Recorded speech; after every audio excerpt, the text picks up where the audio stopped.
जो मेरा चार्ट में जो पैटर्न देख रहे हो, इसे हम बोलते हैं कासिमोडो पैटर्न या बजाने वाला पैटर्न।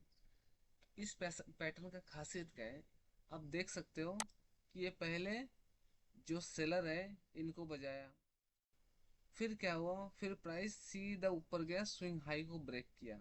ब्रेक करने के बाद इसने क्या किया, फिर दोबारा नीचे, मतलब जो यहाँ पर बुलिश हुए थे उनको फिर दोबारा बजा दिया। फिर दोबारा ये डिमांड जोन पे यहाँ से प्राइस घूमा और प्राइस ऊपर जाने का सबसे ज्यादा संभावना है। तो अब इस पैटर्न को हम बोलते हैं बजाने वाला पैटर्न या कासिमोडो पैटर्न। अब हम चलते हैं, तो हम इसको फाइंड आउट कैसे करेंगे। हमें अगर ट्रेड करना है तो हमें फाइंड आउट करना है, तो हम इसे फाइंड आउट कैसे करेंगे। तो इसको मैंने जिस तरह फाइंड आउट किया है, मैं आपको लॉजिक समझाता हूँ, क्यों यहाँ पर मैंने इसको इतना कंफर्मेशन का साथ क्यों बाई किया, और इस ट्रेड का टारगेट क्या है और एसएल क्या है, सब मैं आपको डिटेल बताऊंगा। तो चलिए दोस्तों, मेरा नाम है रॉबिन और मेरा इस चैनल में आपको स्वागत है।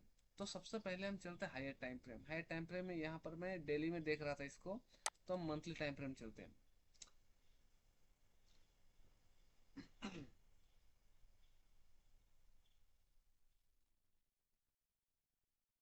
तो आप देख सकते हो दोस्तों, यहाँ पर ये जो ट्रेंड लाइन है, प्राइस इस ट्रेंड लाइन को बार बार सपोर्ट का काम कर रहा था।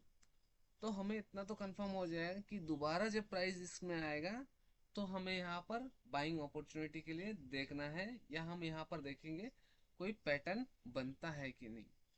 तो हमें एक सिंपल सा ट्रेंड लाइन ये बताता है कि यहाँ से प्राइस बार बार घूमता है, तो यहाँ पर देखना क्या है। तो ये एक सपोर्ट की तरह काम करता है। तो इस सेम चीज को हम क्या किए, लोअर टाइम फ्रेम में लेके गए। तो जब हम लोअर टाइम फ्रेम में जब शिफ्ट किए थे इसको डेली में, तब डेली में हम देखे एक कासीमोडो पैटर्न बनाया। क्या बन, एक डेली में एक कासीमोडो पैटर्न बनाया। अब इसमें यहाँ पर मेरा और भी ज्यादा कंफर्मेशन क्यों है, क्योंकि जब देखे हायर टाइम फ्रेम में, लोअर टाइम फ्रेम में, सॉरी, जब लोअर टाइम फ्रेम में कोई स्विंग हाई ब्रेक करता है, तो वो क्या करता है, उस स्क्रिप्ट बुलिश जोन में आ जाता है।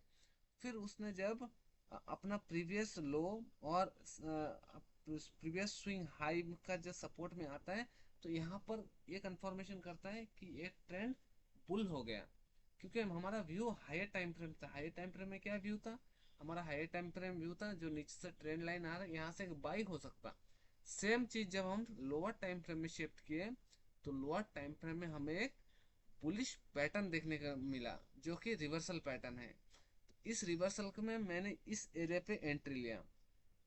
जो भी इस पैटर्न में बोलते हैं, इस लो में आप एंट्री लोगे, और ये जो लो होगा ये आपका एसएल होगा। एसएल होगा, और आपका टारगेट, फर्स्ट टारगेट ये होगा, और सेकंड टारगेट के लिए आप खुला छोड़ सकते हो। तो मैंने क्या किया, इसमें भी टाइम फ्रेम शिफ्ट कर दिया, क्योंकि मेरे को इतना बड़ा एसएल लेना नहीं था। तो मैंने मेरा टाइम फ्रेम और भी शिफ्ट किया। मैं क्या किया, यहाँ पर गया और आवरली टाइम फ्रेम में चला गया। तो वहां पर जब मैं आवरली देख रहा था, तो आप देख सकते हैं आवरली क्या था, एक डाउन ट्रेंड चल रहा था। डाउन ट्रेंड चलते चलते यहाँ पर देखिए लो लगना बंद कर दिया। प्राइस ने यहाँ पर लो लगाना बंद कर दिया, लो लगाना बिल्कुल बंद कर दिया। और यहाँ से हमें पता चला लो, प्राइस ने लो लगाना बंद किया, हाई को तोड़ा। मैंने यहाँ पर एंट्री लिया विथ एसएल इतना छोटा सा, और मेरा प्रॉफिट, अगर हम रिस्क टू रिवार्ड देखते हैं, तो 3:3 का है। दोस्तों मेरा क्वांटिटी कम है, क्वांटिटी कम है, क्योंकि हम एक छोटा प्लेयर है और मैं सीख रहा हूँ मार्केट को। तो उस हिसाब से टाइम देना पड़ेगा, क्योंकि मैं ऑप्शन में बहुत लॉस कर चुका था, और मेरे को फिर ऑप्शन से बहुत डर लगा। मार्केट से ऐसा दिल किया था कि मैं मार्केट को छोड़ दूं, मगर हम भी ऐसी है, हम नहीं छोड़ेंगे मार्केट को जब तक इसे नहीं सीखेंगे। तो फिर मैंने क्या किया, धीरे धीरे ऐसा छोटा छोटा क्वांटिटी लेके लेके अपना कॉन्फिडेंस बिल्ड कर रहा हूँ। तो अगर आपको वीडियो को अच्छा लगे तो लाइक करिएगा, सब्सक्राइब करिएगा, एंड आपको अगर कोई कमेंट है तो कमेंट करिएगा, जिससे हम और भी अच्छा कर सकते हैं। Thank you.